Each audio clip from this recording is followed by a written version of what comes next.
ಭಾರತಕ್ಕೆ ಸಂವಿಧಾನ ನೀಡಿದ ಮಹಾನ್ ನಾಯಕ ಡಾಕ್ಟರ್ ರಾವ್ ಅಂಬೇಡ್ಕರ್ ಅವರು 14 ಏಪ್ರಿಲ್ 1891ರಂದು ಮಧ್ಯಪ್ರದೇಶದ ಒಂದು ಸಣ್ಣ ಹಳ್ಳಿಯಲ್ಲಿ ಜನಿಸಿದರು. ಭೀಮರಾವ್ ಅಂಬೇಡ್ಕರ್ ಅವರ ತಂದೆಯ ಹೆಸರು ರಾಮಜಿ ಮಾಲೋಜಿ ಸಕ್ಪಾಲ್ ಮತ್ತು ತಾಯಿಯ ಹೆಸರು ಭೀಮಾಬಾಯಿ.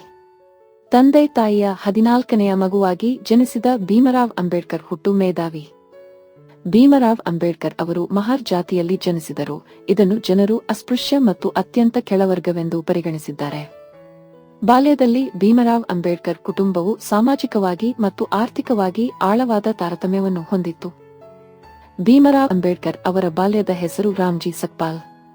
ಅಂಬೇಡ್ಕರ್ ಅವರ ಪೂರ್ವಜರು ಬ್ರಿಟಿಷ್ ಈಸ್ಟ್ ಇಂಡಿಯಾ ಕಂಪನಿಯ ಸೈನ್ಯದಲ್ಲಿ ದೀರ್ಘಕಾಲ ಸೇವೆ ಸಲ್ಲಿಸಿದರು ಮತ್ತು ಅವರ ತಂದೆ ಬ್ರಿಟಿಷ್ ಭಾರತೀಯ ಸೇನೆಯ ಕಂಟೋನ್ಮೆಂಟ್ನಲ್ಲಿ ಸೇವೆ ಸಲ್ಲಿಸಿದರು. ಭೀಮರಾವ್ ತಂದೆ ತನ್ನ ಮಕ್ಕಳ ಶಿಕ್ಷಣಕ್ಕೆ ಯಾವಾಗಲೂ ಒತ್ತಾಯಿಸುತ್ತಿದ್ದರು. 1894ರಲ್ಲಿ ಭೀಮರಾವ್ ಅಂಬೇಡ್ಕರ್ ಅವರ ತಂದೆ ನಿವೃತ್ತರಾದರು ಮತ್ತು 2 ವರ್ಷಗಳ ನಂತರ ಅಂಬೇಡ್ಕರ್ ಅವರ ತಾಯಿ ನಿಧನರಾದರು. ಕಷ್ಟದ ಪರಿಸ್ಥಿತಿಯಲ್ಲಿ ವಾಸಿಸುವ ಅವರ ಚಿಕ್ಕಮ್ಮ ಮಕ್ಕಳನ್ನು ನೋಡಿಕೊಳ್ಳುತ್ತಿದ್ದರು.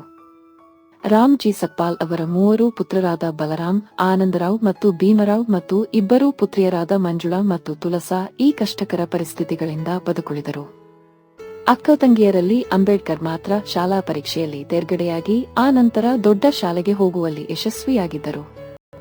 ತಮ್ಮ ಸ್ಥಳೀಯ ಬ್ರಾಹ್ಮಣ ಶಿಕ್ಷಕರಲ್ಲಿ ಒಬ್ಬರಾದ ಮಹದೇವ್ ಅಂಬೇಡ್ಕರ್ ಅವರ ಬಗ್ಗೆ ವಿಶೇಷ ಪ್ರೀತಿಯನ್ನು ಹೊಂದಿದ್ದ ಅವರ ಆದೇಶದ ಮೇರೆಗೆ ಅಂಬೇಡ್ಕರ್ ಅವರು ತಮ್ಮ ಹೆಸರಿನಿಂದ ಸಕ್ಪಾಲ್ನನ್ನು ತೆಗೆದುಹಾಕಿದರು ಮತ್ತು ಗ್ರಾಮದ ಅಂಬರ್ಡೆ ಎಂಬ ಹೆಸರಿನ ಆಧಾರದ ಮೇಲೆ ಅಂಬೇಡ್ಕರ್ ಎಂದು ಸೇರಿಸಿದರು. ಅಂಬೇಡ್ಕರ್ ಮೆಟ್ರಿಕ್ಯುಲೇಷನ್ ಪರೀಕ್ಷೆಯಲ್ಲಿ ಉತ್ತೀರ್ಣರಾದಾಗ ಆಗಿನ ಜಾತಿ ವ್ಯವಸ್ಥೆಯಲ್ಲಿ ಅಸ್ಪೃಶ್ಯ ಎಂದು ಕರೆಯಲ್ಪಡುತ್ತಿದ್ದ ತಮ್ಮ ಸಮಾಜಕ್ಕೆ ಮೊದಲನೆಯವರಾದರು. 4 ವರ್ಷಗಳ ನಂತರ ಅವರು ಮುಂಬೈ ವಿಶ್ವವಿದ್ಯಾನಿಲಯದಿಂದ ಅರ್ಥಶಾಸ್ತ್ರ ಮತ್ತು ರಾಜನೀತಿ ವಿಷಯಗಳಲ್ಲಿ BA ಪದವಿ ಗಳಿಸಿದರು. ವಾಪಸು ಬಂದ ಮೇಲೆ ಬರೋಡಾ ಸಂಸ್ಥಾನದಲ್ಲಿ 10 ವರ್ಷ ಸೇವೆ ಸಲ್ಲಿಸಬೇಕು ಎಂಬ ಷರತ್ತಿನ ಮೇಲೆ ಅವರಿಗೆ ವಿದೇಶದಲ್ಲಿ ಓದು ಮುಂದುವರಿಸಲು ವಿದ್ಯಾರ್ಥಿ ವೇತನ ದೊರಕಿತು. ನ್ಯೂಯಾರ್ಕಿನ ಕೊಲಂಬಿಯಾ ವಿಶ್ವವಿದ್ಯಾನಿಲಯದಲ್ಲಿ ಅರ್ಥಶಾಸ್ತ್ರ, ಸಮಾಜಶಾಸ್ತ್ರ, ಇತಿಹಾಸ, ತತ್ವಶಾಸ್ತ್ರ, ಮಾನವಶಾಸ್ತ್ರ ಮತ್ತು ರಾಜನೀತಿ ರಾಜ್ಯಶಾಸ್ತ್ರ ಅಭ್ಯಾಸ ಮಾಡಿದರು. ಮುಂದೆ ಪುಸ್ತಕ ರೂಪದಲ್ಲಿ ಪ್ರಕಟಿಸಿದ ಬ್ರಿಟಿಷ್ ಭಾರತದಲ್ಲಿ ಪ್ರಾಂತೀಯ ಹಣಕಾಸು ಪದ್ಧತಿಯ ವಿಕಾಸ ಎಂಬ ಮಹಾಪ್ರಬಂಧವನ್ನು ಮಂಡಿಸಿ PhD ಪದವಿಯನ್ನು ಪಡೆದುಕೊಂಡರು.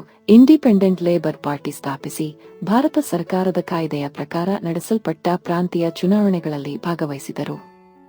ಈ ಚುನಾವಣೆಯಲ್ಲಿ ವಿಜಯಶಾಲಿಯಾದರು. ಅಂಬೇಡ್ಕರರನ್ನು ಆಗಿನ ಪ್ರಧಾನಿ ಜವಾಹರಲಾಲ್ ನೆಹರು ತಮ್ಮ ಮಂತ್ರಿಮಂಡಲದಲ್ಲಿ ಕಾನೂನು ಸಚಿವರಾಗುವಂತೆ ಆಹ್ವಾನಿಸಿದರು. ಕೆಲ ವಾರಗಳ ನಂತರ ಸಂಸತ್ತು ಸಂವಿಧಾನವನ್ನು ತಯಾರು ಮಾಡುವ ಕಾರ್ಯವನ್ನು ಕರಡು ಸಮಿತಿಗೆ ಒಪ್ಪಿಸಿತು. ಈ ಸಮಿತಿಯು ಅಂಬೇಡ್ಕರರನ್ನು ತನ್ನ ಅಧ್ಯಕ್ಷರನ್ನಾಗಿ ಚುನಾಯಿಸಿತು. ಸಂವಿಧಾನದ ಕರಡನ್ನು ಸಿದ್ಧ ಮಾಡಲು ಬಹುತೇಕ ಒಬ್ಬಂಟಿಯಾಗಿ ಮುಂದಿನ 2 ವರ್ಷ ದುಡಿದ ಅಂಬೇಡ್ಕರ್ ಅನಾರೋಗ್ಯವಿದ್ದಾಗ್ಯೂ ಮೊದಲಿನಲ್ಲಿ ಈ ಕಾರ್ಯವನ್ನು ಪೂರ್ಣಗೊಳಿಸಿ ಅದೇ ವರ್ಷದ ಕೊನೆಯಲ್ಲಿ ಸಂಸತ್ತಿನಲ್ಲಿ ಮಂಡಿಸಿ ಸಂವಿಧಾನದ ಹಸ್ತಪ್ರತಿಯನ್ನು ಬೆಳ್ಳಿತಟ್ಟೆಯಲ್ಲಿಟ್ಟು ಆಗಿನ ಪ್ರಧಾನಿ ಜವಾಹರಲಾಲ್ ನೆಹರು ಅವರ ಸಮ್ಮುಖದಲ್ಲಿ ಇಡೀ ರಾಷ್ಟ್ರಕ್ಕೆ ಅದನ್ನು ಲೋಕಾರ್ಪಣೆ ಮಾಡಿದರು. ಸಂಸತ್ತಿನ ವ್ಯವಸ್ಥೆಯಲ್ಲಿ ಇದನ್ನು ಅವರು ಸಮರ್ಥವಾಗಿ ಮುಂದೊಯ್ದ ಪರಿಣಾಮವಾಗಿ ಕೆಲವು ತಿದ್ದುಪಡಿಗಳೊಂದಿಗೆ ಇದು ಸಂಸತ್ತಿನ ಅಂಗೀಕಾರವನ್ನು ಪಡೆಯಿತು. ಅಂದಿನಿಂದ ಅಂಬೇಡ್ಕರ್ ಅವರು ಭಾರತದ ಸಂವಿಧಾನ ಶಿಲ್ಪಿಯೆಂದೇ ಹೆಸರಾದರು. ಹಿಂದೂ ಧರ್ಮ ತೊರೆದು ಬೌದ್ಧ ಧರ್ಮಕ್ಕೆ ಮತಾಂತರಗೊಂಡರು.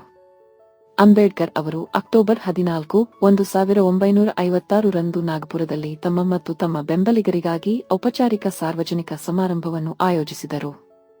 ಅಂಬೇಡ್ಕರ್ ಅವರು ಬೌದ್ಧ ಸನ್ಯಾಸಿಯಿಂದ 3 ರತ್ನಗಳು ಮತ್ತು ಪಂಚಶೀಲಗಳ ಸಾಂಪ್ರದಾಯಿಕ ವಿಧಾನವನ್ನು ಅಳವಡಿಸಿಕೊಂಡು ಬೌದ್ಧ ಧರ್ಮವನ್ನು ಸ್ವೀಕರಿಸಿದರು.